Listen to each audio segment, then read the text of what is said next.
Good evening. It's 6 p.m. here in Seoul on a brand new week. I'm Daniel Che for Arirang News. Let's start with the headlines. After a security assessment meeting, South Korea's Ministry of National Defense says it's prepared to counter North Korea's ballistic missile threats with various measures, including an upgrade of an anti-missile defense system. After the former leader of the main opposition party's exit, several NPAD members are set to follow suit, with many analysts viewing Ahn Cheol-soo's actions as a step towards running for the presidency in the year 2017. An historic first for Saudi Arabian women as they turned out in droves to exercise their rights to run for office and vote in local municipal elections, surpassing men in voter turnout. We open tonight with the possibility of North Korea's conducting its fourth nuclear test or undertaking another submarine ballistic missile launch in the near future, and the South's readiness against such provocations. These are some of the subjects discussed by top military officials on Monday. Kim Moo-sung has more from Seoul's Defense Ministry. During a meeting of military commanders on Monday to evaluate all aspects of South Korea's military, including its improvements, a security assessment for North Korea emphasized the continued nuclear and ballistic missile threats the regime poses. The Ministry of National Defense responded, saying South Korea's military will retain its readiness to counter those possible threats. The Ministry of National Defense and the Joint Chiefs of Staff will also maintain their joint readiness posture towards North Korea's nuclear testing and missile launches. South Korea will upgrade its anti-missile defense system under the South Korea-United States alliance. Speaking in front of 150 generals and heads of defense-related government organizations, Defense Minister Han Min-gu emphasized that North Korea's leader, Kim Jong-un, displays a constant reign of terror, and that the South's military needs to stand fast against the communist regime's unpredictable military provocations. Han also emphasized that South Korea's military's unchanging value is to win wars under any circumstances.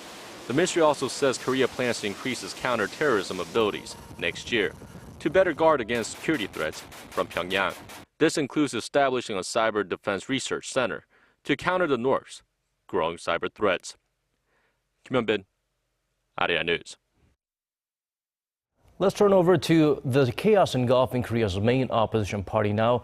Constantly at loggerheads with party leader Moon Jae-in, the NPAD's co-founder Ahn Cheol-soo says he's had enough and will create his own liberal camp. According to Kim Ji-yeon, Ahn's departure is likely to spark a moderate exodus of fellow members, disillusioned by the direction the party is taking. Following the footsteps of former opposition leader Ahn Cheol-soo, several New Politics Alliance for Democracy party members are expected to defect to join a new political party led by Ahn. Representative Moon Byung-ho, Ahn's former secretary, will announce his decision to defect on Tuesday. Moon has predicted that up to 10 NPAD lawmakers may follow suit next week, and as many as 30 NPAD members could desert the main opposition party by year's end. Ahn's defection from the NPAD party is widely seen as a precursor to his running for the presidency in 2017, after planning to change the political dominance from the current conservative party to a liberal one through April's general elections. The success of Ahn's plan to create a strong liberal party highly depends upon whether key political figures, including former NPAD co-chair Kim Moo-sung, follow suit. Most of the possible deserters that have expressed support for Ahn, including Moon, Yoo Sung-yeop, and Hwang Ju-hong, are considered outside of the NPAD mainstream. But if Ahn somehow succeeds in creating a new party, it's expected to change the competitive structure of the general elections, from the current single conservative Saenuri party against a liberal NPAD party to creating several liberal parties competing against the Saenuri party. The move is expected to weaken the liberal side during the general elections by pressuring voters to pick sides with Ahn or current NPAD leader Moon Jae-in, or even the party led by Representative Chun Jung-bae. Kim Ji-yeon, Arirang News. And despite the fact that the sudden turn of events could help the ruling main Saenuri party in upcoming elections, the ruling party has been quick to criticize Ahn Cheol-soo for walking away from the main opposition party, publicly at least.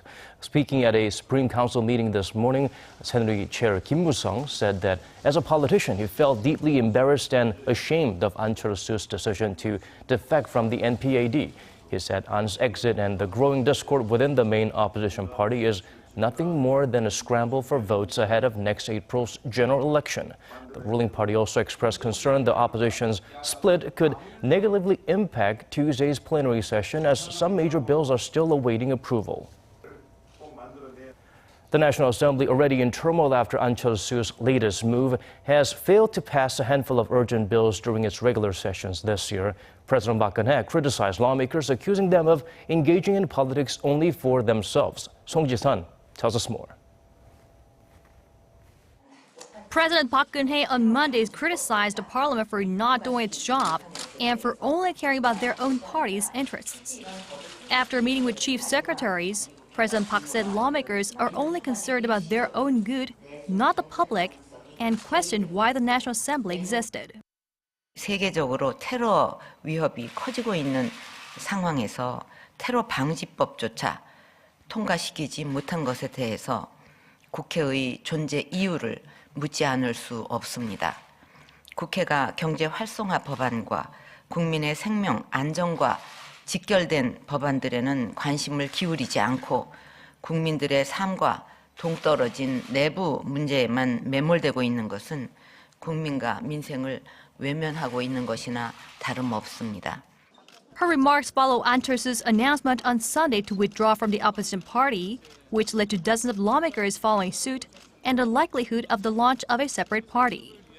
Multiple bills on labor reforms as well as anti-terrorism failed to be passed this year, despite the president's repeated calls to expedite the process.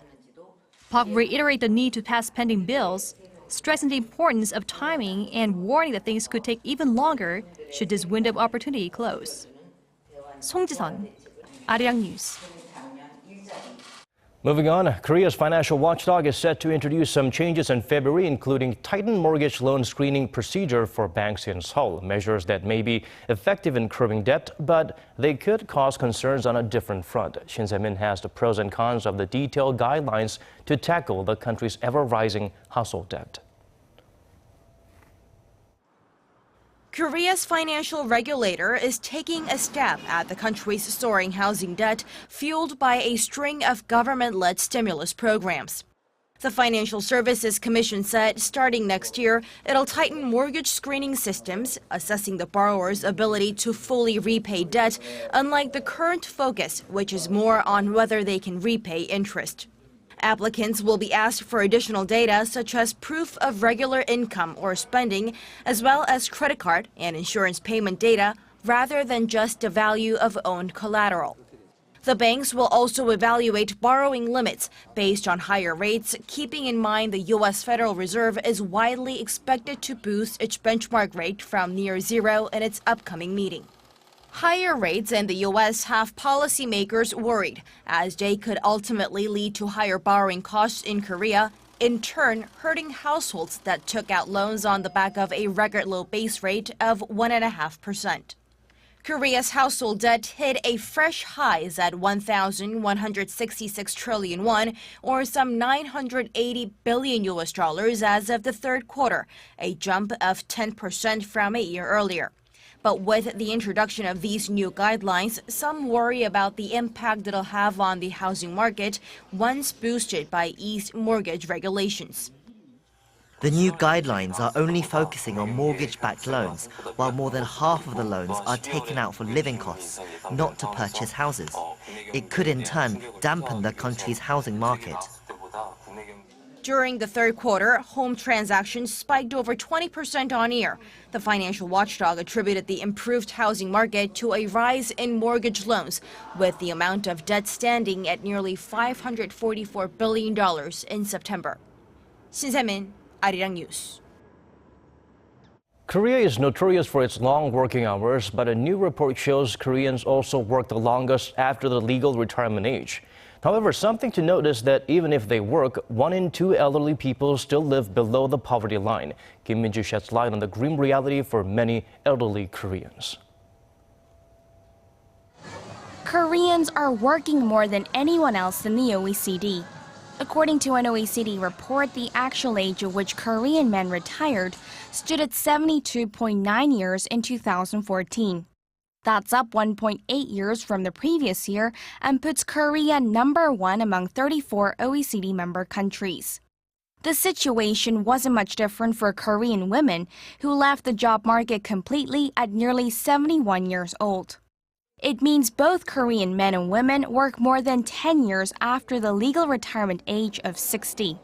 Just because elderly Koreans are working longer, it doesn't mean they're making big money. In fact, Korea has the highest elderly poverty rate among OECD nations. Of those over 65, almost half are said to live in poverty, which is nearly 4 times higher than the OECD average of 12.6%. Korea's elderly also only earn about 60% of a worker's average pay. This is again the lowest in the OECD. With the exception of 5 countries, including Australia and Belgium, post-retirement age workers in OECD member nations generally earn at least 80% of their country's average salary. The pension system was adopted later than other OECD nations, so Koreans haven't been able to prepare in advance. Now they have to work after retirement in order to sustain their living. But even if they have skills, they don't get paid as much. Experts say Korea's welfare policies have been unable to keep up with the rapidly aging population, adding that better employment policies for those nearing retirement age need to be implemented, not just for economic reasons, but to raise the quality of life post-retirement. Kim Min-ji, Arirang News. And it appears the Korean government's measures to protect temporary workers have actually ended up having the opposite effect and widened the wage gap between regular and non-regular workers.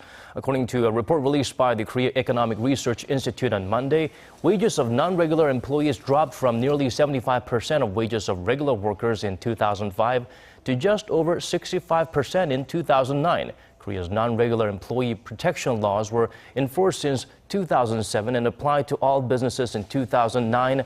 In 2014, the wage ratio inched up to nearly 68%, and the job market remained unstable for many new workers. From 2005 to 2014, the number of hourly workers rose by an average of nearly 8% per year, while the number of regular workers rose by just over 3%. Outside of Korea, more than a dozen women have won seats in historic local elections in Saudi Arabia. For the first time, women were allowed to vote and put themselves forward as candidates. They faced numerous obstacles, but were strongly supported by female voters. Son Jung-in has more. Women dressed in hijabs, traditional Islamic clothing, exercised a valuable human right to vote in last Saturday's local municipal elections. Polling stations were filled with Saudi Arabian female voters who, for the first time since the kingdom was established in 1932, took part in the historic elections. I want to see the women to be more involved in every institution, in the government and in the private sector. Officials said about 130,000 women had registered to vote, compared with 1,350,000 men. But female voter turnout far exceeded that of men, with several districts reporting more than 80% of registered women voting compared to 40% of their male counterparts. Women also captured a handful of positions where about 980 women contested the elections alongside some 6,000 men. Supported by enthusiastic female voters, women won in several regions, ranging from Saudi Arabia's capital Riyadh to a small village near Islam's holiest site, Mecca. There's 20 seats been announced. 3 of them are women and 17 are men, and we are very glad for this result. Although the power of municipal councils is limited to advising local government and helping oversee budgets, the election has been hailed by women activists as a crucial first step towards achieving wider rights and broadening the understanding of civic engagement. Son Jung-in, Arirang News.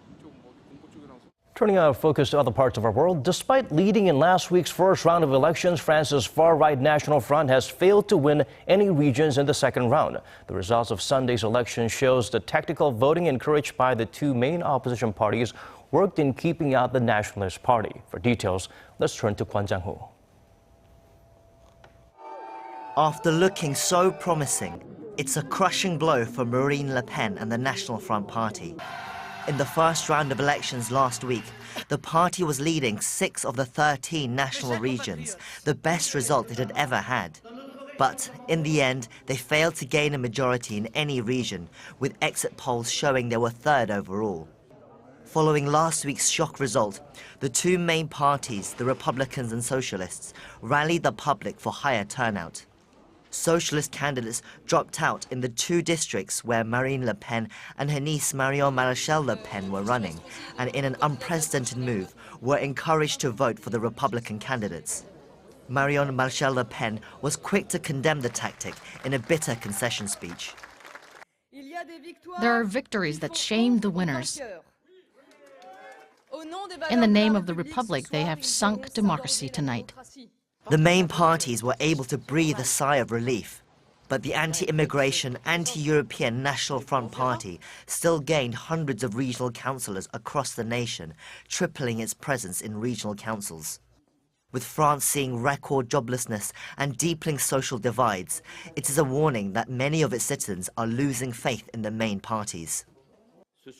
Tonight, there is no place for relief, no triumphalism, no message of victory.